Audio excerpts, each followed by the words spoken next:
Ilustrísimo señor deán, sacerdotes, concelebrantes, excelentísimo cabildo primado, esclavitud de Nuestra Señora del Sagrario, hermanos y hermanas, saludo con especial deferencia a las parroquias con sus catequistas y grupos de apostolado seglar y a cuantos reciben el anuncio de predicar el Evangelio. El segundo día del octavario de nuestra Madre, la Santísima Virgen del Sagrario, coincide con el domingo 19 del tiempo ordinario. Por tanto, los textos de la Palabra de Dios que acabamos de proclamar y las oraciones de esta misa corresponden a este domingo. El Evangelio de San Mateo es la segunda parte del que leímos el domingo pasado, la multiplicación de los panes y los peces, el milagro portentoso que la Iglesia desde el principio ha contemplado como signo y anticipo simbólico de la Eucaristía, el pan vivo bajado del cielo, que Dios nos da para que no muramos para siempre y que es el mismo Cristo. Ninguno de los milagros del Señor ocurrió jamás porque sí.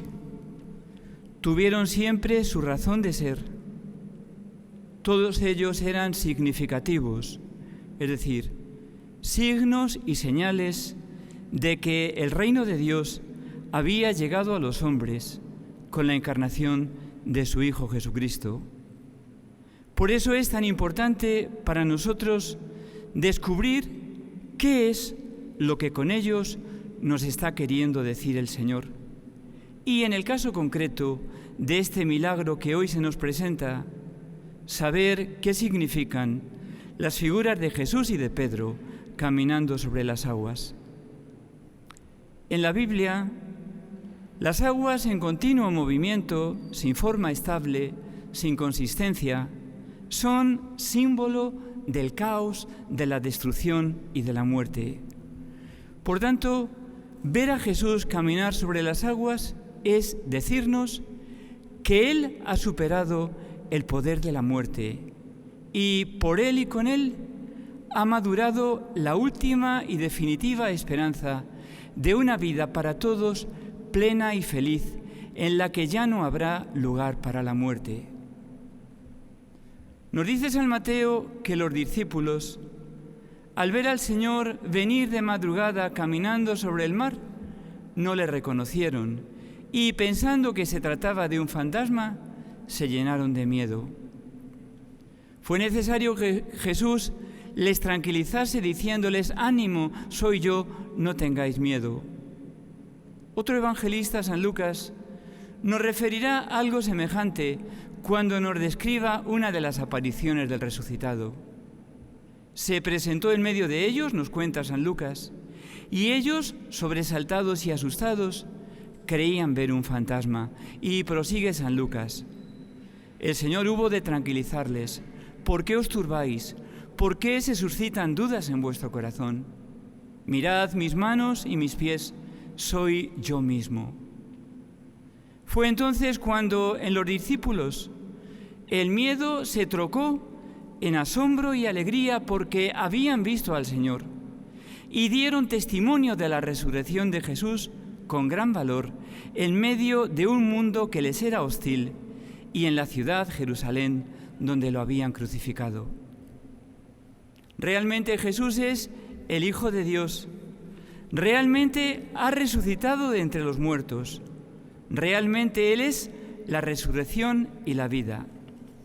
Si creemos en Él, no moriremos para siempre. Es su promesa. Nos lo ha dicho Él y ha empeñado su palabra. ¿Quién ha dicho que no es posible caminar sobre las aguas? Si la fe se afianza en nuestro corazón, si la confianza nos inunda el alma, lo mismo que Pedro, aprenderemos a caminar sobre las aguas de la mano del que ha vencido a la muerte. Y por extraño que pueda parecer a algunos, esa es la fe que se ha mantenido a lo largo de los siglos y que ha ayudado a tantos y tantos cristianos, no solo a vivir con esperanza, sino también a morir con esperanza, porque por la resurrección de Cristo, la muerte ha dejado de ser el enigma sin respuesta, el negro muro que inexorablemente a todos, antes o después, nos va a aplastar. Porque Cristo ha resucitado, a la muerte la podemos mirar a la cara, porque ya no tiene la última palabra. Hay otra imagen enormemente sugestiva en el Evangelio de hoy, en la que nos hemos de detener, en la que hemos de considerar su significado. Es la de Pedro, que salta de la barca y él también va a Jesús caminando sobre el agua. Una imagen que nos ayuda a comprender la situación de todos los que, es verdad que cayendo y levantándonos, queremos seguir a Jesús. Y repito que cayendo y levantándonos, contando con su gracia, nos esforzamos por hacerlo. Si lanzamos una piedra al agua, por pequeña que sea, se hunde, es lo normal. Sin embargo, cuando Pedro oye la voz del Señor que le llama y que le dice, ven, y hace lo que Jesús le manda, baja de la barca y echa a andar sobre el agua acercándose a él, está siendo la roca que flota sobre las aguas. Y las puertas del infierno, las fauces de la muerte, las aguas profundas, no prevalecerán sobre él. Pedro es la roca sobre la cual Jesús construye su iglesia. Y lo que le mantiene sobre las aguas es la fe en Cristo resucitado. Pero cuando duda, cuando tiene miedo del viento y de las olas, entonces comienza a hundirse. Enormemente actual el mensaje de este Evangelio, porque hoy nos movemos en el proceloso mar de las dudas y nadie parece estar seguro de nada y las preguntas se suceden en cadena.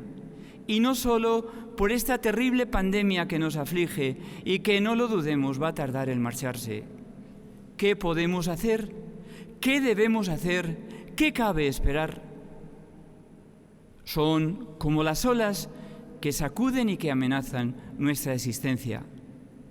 Para los que tenemos la suerte de creer, la fe no es la seguridad de los que se quedan en la orilla o en la barca. La fe es la confianza de los que avanzan con decisión, aun en medio de las dificultades. Antes de saltar desde la barca a las aguas, Pedro no se preguntó qué le podía pasar, sino simplemente bajó de la barca y echó a andar sobre el mar.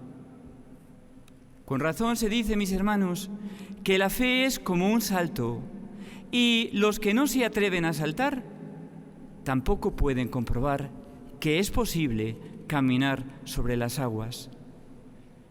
El justo vive de la fe. Se nos repite muchas veces en la Sagrada Escritura. Por la fe y en la fe en Cristo resucitado, pero no por la fe en la fe o por la fuerza del fanatismo, como hacen los protestantes que dicen que no importa pecar mucho si crees mucho. A nosotros se nos pide creer en Cristo, porque solamente en Él está nuestra salvación. Y se nos pide también configurar nuestra vida según esa fe. Es decir, que la fe dé sentido a nuestra vida. No podemos decir que tenemos fe y luego hacer y decir lo que contradice esa fe. Por ejemplo, no puedo decir que creo en Jesús y luego sostener ideas y comportamientos que contradicen la ley de Dios que me propone su Iglesia. Un cristianismo a la carta y la nada son lo mismo, nada.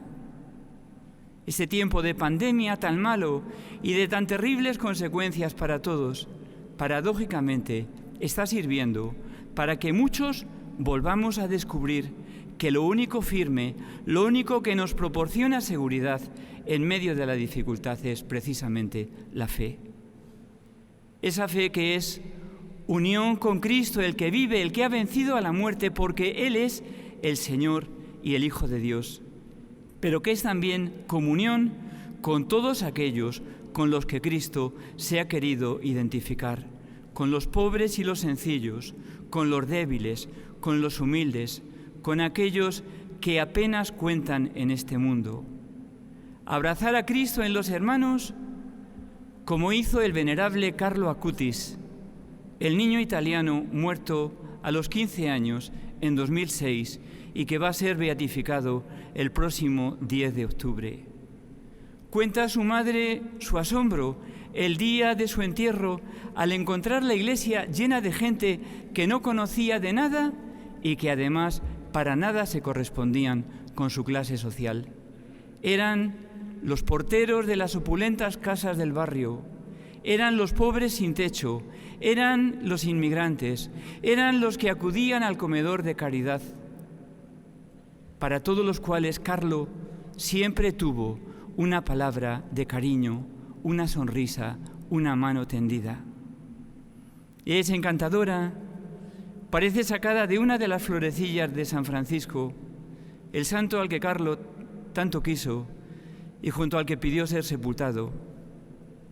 Aquella tarde del húmedo invierno de Milán, cuando al salir de la misa, al salir de recibir la comunión en su parroquia, ve a un sin techo que se dispone a pasar la noche tapado solamente por unos cartones. Carlo corre a su casa, rompe su hucha y corre a comprar un saco de dormir que le lleva con alegría. Un saco que el pobre acepta como si fuera Jesús mismo quien se lo regalara, porque era Jesús mismo quien se lo estaba dando. Este es el abrazo que nos permite seguir de pie sobre las aguas, erguidos en nuestra dignidad de hijos de Dios, testigos de la verdadera esperanza. Este es el abrazo que nos hace superar toda prueba, toda duda, toda inquietud. El justo vive de la fe y su verdadera vida es el amor, ese amor que es más fuerte que la muerte. Pues vamos a pedir a María, nuestra dulce Madre del Sagrario, la entrañable patrona de nuestra ciudad, que nos ayude a interiorizar todo cuanto el Señor nos quiere enseñar en este segundo día del octavario, con el que nos estamos preparando a su fiesta, el día de la Asunción. Amén.